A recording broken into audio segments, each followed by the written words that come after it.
In a fire station in Livermore, California, a light bulb hangs from the ceiling. It has been burning, almost without pause, since 1901. 4 watts. A hand-blown glass bulb. A carbon filament thicker than a human hair. More than 1,000,000 hours of light.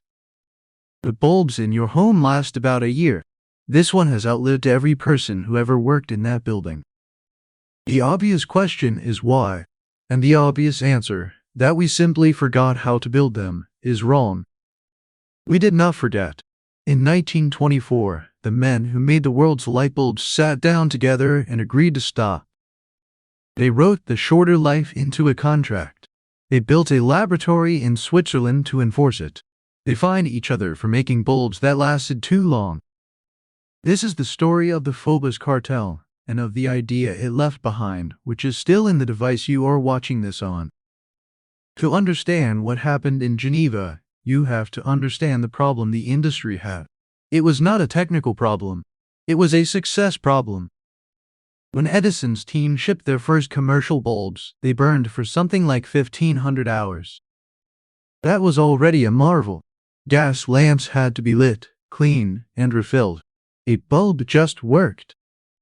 Over the next 40 years, engineers made it far better. Carbon gave way to tungsten. Vacuum gave way to inert gas. By the 1920s, a good tungsten bulb could run for 2,500 hours. Some designs went further. Now think like a lamp factory. Electrification is spreading. Every new house, every new street, every new factory needs bulbs. That boom is enormous, and it is temporary. Because a socket, once filled, stays filled. When the wiring stops spreading, your entire business becomes replacement. And replacement depends on one number: how often the bulb dies. A bulb that lasts twice as long halves your market. Overnight and permanently. This is the trap the industry built for itself.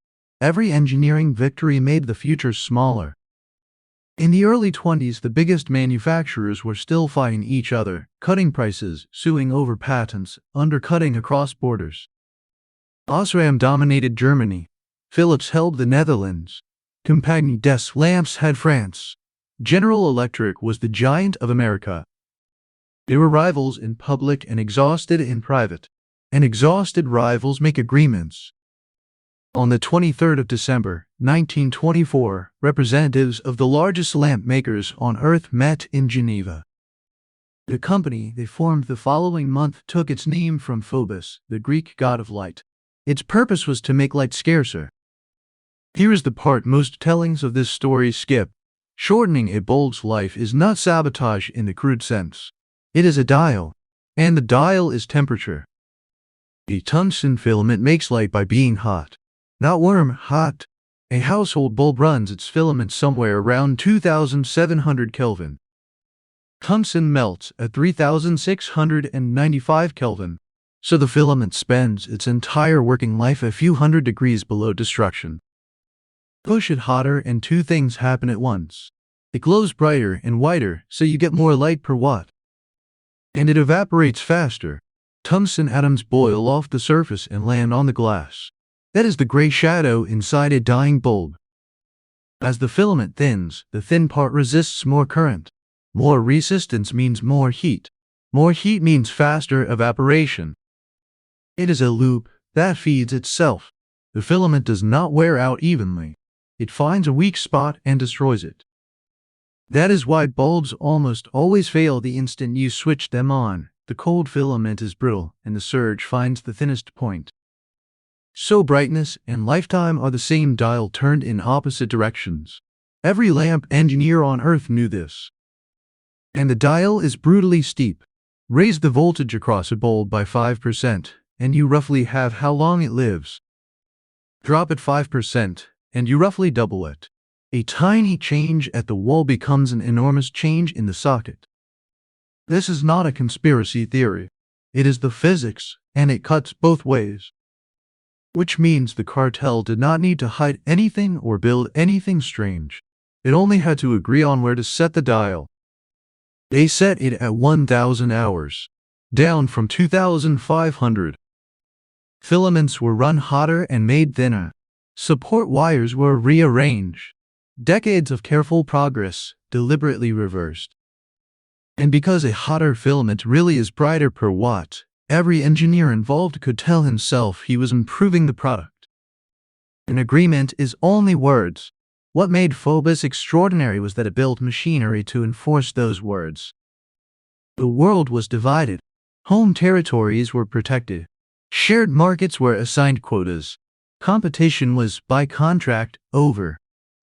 Every member factory had to ship sample bulbs to a central testing laboratory in Switzerland. Read that again.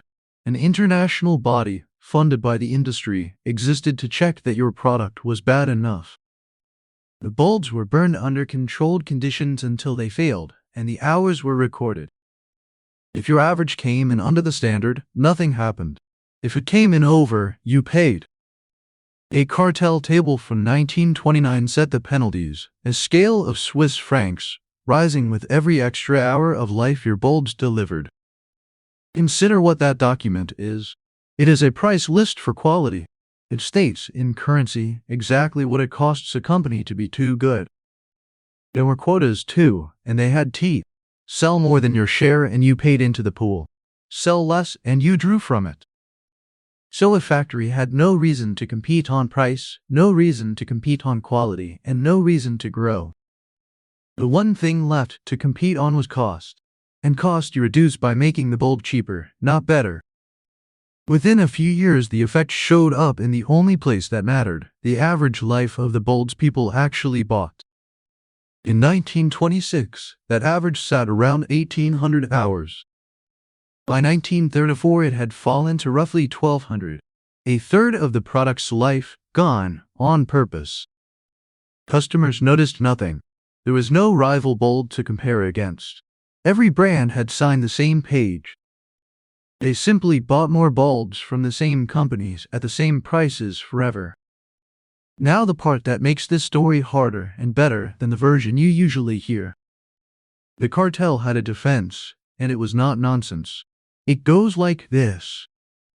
A 1,000-hour bulb is brighter and more efficient than a 2,000-hour bulb of the same wattage. That is simply true. Electricity costs money. Bulbs are cheap. Over a year, the power a bulb burns dwarfs the price of replacing it. So a shorter, brighter bulb might genuinely be the better deal for the customer. That is a real argument. And it was accepted at the highest level. In 1951, a British Monopolies Commission examined exactly this accusation.